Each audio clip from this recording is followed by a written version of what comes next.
Hey there, Max here, how is it going? In this video, we're going to see the top 3 things that you have to do to stop being a depressed loser and instead become more charismatic. You're going to see that, as usual, when it comes down to getting laid, it's often about kicking out of your behavior things that are harmful to you and that you're doing, things that you notice that you're doing and things that you don't necessarily notice that you're doing.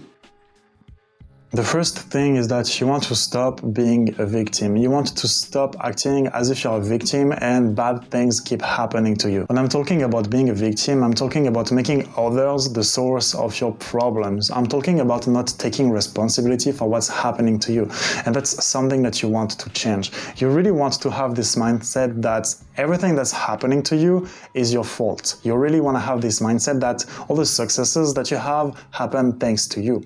But you really want to take the others out of the equation. The point there is that you want to take control of your life. You want to take full responsibility of whatever's going to happen in your life. You are the captain of the boat that is your life, and everything that happens is thanks or because of you and your actions. It's never going to be because of something that happened outside of your control. And sure, things will happen outside of your control, and sometimes you will be unlucky. But the mindset that you want to have, even when you're being unlucky and something bad is happening to you and you have no say in what's happening to you, you have to take full responsibility of that. And you have to think about what you could have done to prevent being left there without no control on the situation. Even if you end up being unlucky because of something that you cannot control, you have only yourself to blame because you let yourself walk into a situation where being unlucky could result in failure. Handling your life and handling whatever comes your way is your responsibility. You don't want to waste time complaining about what could go wrong, because if someone walks up to you and starts a fight with you and decides to kill you, well, okay, it's their fault, but now you're dead. So let's try to find a better way to deal with things. And the better way to deal with this is to take responsibility of everything that's happening to you, but also everything that could happen to you. Basically, you want to take full control of your life. And it does not mean that you will be able to control everything that's happening to you, but it means that you will be able to control 100% of what you can control. To stop being a victim, you have to own that everything that's happening to you is your fault and that you could have done better, and that because you noticed that you are going to do better next time. So what does that mean in practice? Well, if you're the kind of guy who believes that white women are mean bitches and they play with your heart and they break your feelings because you like them and you think you have a connection, but instead they go with your taller friends, well, you have to take responsibility there as well. And the problem is not necessarily your height or your looks or the fact that white women are bitches, because this is one thing that's not helpful to you. Sure, this is one thing that you cannot control, for sure, but there is one other million things that you can actually control and that you should focus on. You want to shift your mind and become a problem solver instead of being someone who stops at every problem and who spends time complaining, because what's the fucking point? Like, don't you have anything better to do to better yourself and your situation than to complain about the bad things happening to you? You can definitely do things, and you should focus on those things that you can do better. Being a victim is actually a very feminine trait, and this is not even a high-value feminine trait. You will notice that high-value women, they don't complain and they don't stay complacent in victimhood, but high-value women, they try to find solutions and they look at their own behaviors, while low-value women, they actually stay in victimhood. So ask yourself, do you want to have the trait of a low-value woman, or do you want to have the trait of a high-value man? Which one do you think is the most useful to you? The second thing that you can do better is to stop giving a fuck about what other people will think of you. And I'm pretty sure a lot of guys wish they were able to do this. I was there myself, and it's a pain when you want to express yourself, or you want to talk to a girl, or you want to talk in front of a group, and you're afraid and you keep doubting yourself and you keep judging yourself, and in the end you don't express your personality, you don't say what you wanted to say, and you don't shine as bright as you could. Now, most people, when they don't express their personality and when they actually give fucks about what other people will think of them.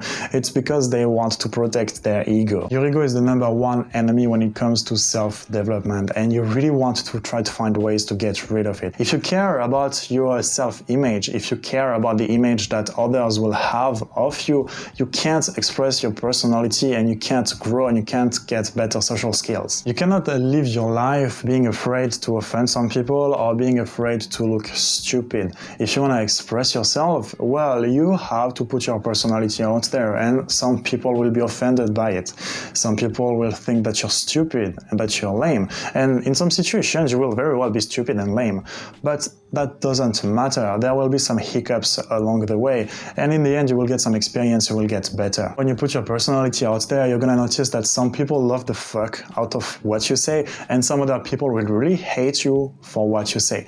And that's the results we want to achieve. We want to become this polarizing guy. But most people don't become polarizing because they are afraid of two things. They are afraid of being lonely and rejected, and they are afraid of looking like fools.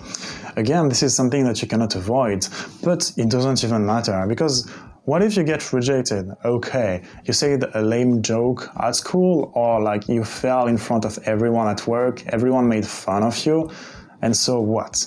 For 1 week, for 2 weeks, people call you names. In the grand scheme of things, it doesn't fucking matter. And again, you have to make a choice. You can hide and stay on the side and never take risks, but also never get anything good in life and never get good at picking up girls. Or you can take risks to sometimes fail and fail extremely hard, but in the end you're building your skills step by step when you do so. Overall, failing and realizing that you're not dead and that you still can make friends and that you still are worthy of being a good friend or a good person will, well, get you a great inner character, and this is what's going to build your inner confidence. Being able to speak your mind truly is really liberating. Like, I know what it feels like to go in front of people and not being able to say what you want because you're scared inside and you're afraid to be rejected by the group. I know what it feels like. I've been there, I've done that. But you outgrow this feeling. If you practice enough, you outgrow this feeling. If you're not afraid to fail and get better at it, you outgrow this feeling, and eventually you get to this point where you just don't give a fuck about anything anymore, and you express your mind and personality fully. If people like it, that's great, they are gonna love it, but if they don't like it, that's great as well, because you saved yourself some time and you're gonna focus instead on people that actually like your personality and like what you say. It basically shows that you won't back down when shit hits the fan. It shows that you will stand for what you believe in. It makes you look solid, and well, it actually makes you solid. So one more time, ask yourself, what would you do if you are not afraid? Last thing here, stop caring so much about the outcome of your interactions. It doesn't fucking matter, okay? And if you think this one specific girl matters, you are so wrong. You've probably heard that before, but you want to be 100% engaged in the process and 0% engaged with the outcome. Because very simple reason. If you're engaged in the outcome, every time you don't get to the outcome that you want, you're gonna feel like shit. And if you're in this for the long run, you don't want to feel like shit every time you don't get what you want. It's actually very, very hard to appear confident and charismatic when you're butthurt because you don't get girls to sleep with you. So again, shift your mind and focus on the process. You will see you will feel way better about learning success with women, because your only criteria for success will be to have a good performance. It will be to have done the best that you could do in this given situation. It will be that you went up to a girl and that you said hi because you wanted to bust approach anxiety. Or it will be that you followed the right plan in an interaction because you wanted to practice a specific point.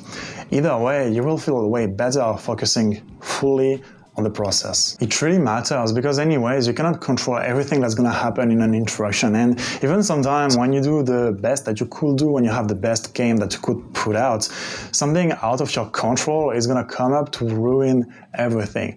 I remember this time I went to a club with a friend and this guy was dead drunk and he had no game, and there was this girl I quite liked. I've been talking with her for more than 30 minutes and he just talked with her for 3 minutes, and when I'm talking to her, she eventually stands up and tells me, okay, where is your friend? I want to go home with him. And I'm pretty sure that in this interaction, I had better game than my friend, but still something out of my control came up and she actually preferred my friend over me. That's okay. I'm not dissatisfied because I know I did my best. Okay, not gonna lie, I was a tiny bit pissed when that happened. My point is, focus on what you can control only. Focus on having good game, focus on doing the best that you can be doing, focus on screening girls that are interested in you, focus on screening for girls that you actually like and enjoy spending time with. I know how frustrating it is, and I know the promise of learning success with women and learning pickup is that you can learn how to seduce any girl. And while it's quite true, in the end, you're not going to sleep with 100% of the girls that you go up to. And I know it's frustrating that you don't have control over which specific girl you actually end up with. You actually cannot bring your A game to any specific girl and make 100% sure that you go home and sleep with that girl. But that's okay. In the end, you don't need to sleep with every fucking girl that you meet. You don't need to have a high success ratio to get 1 or 2 new girls a week. And I'm pretty sure most guys will be very happy with 1 or 2 new girls a week. You really want to let go of that and really stop focusing on it, really focusing on the process, and eventually you will see that days after days, weeks after weeks, the girls that like you and the girls who want to sleep with you will accumulate. Caring less about the outcome will also make you a way better person to hang out with, because you won't have an agenda, you won't be in your head thinking about how to get in her pants, you will be more fun, you will be more chill, and the girls feel this. Alrighty, that's pretty much all for today. I'm very happy to be making this video for Game Global. Don't forget to give a like and subscribe to them right below, and I will see you next time.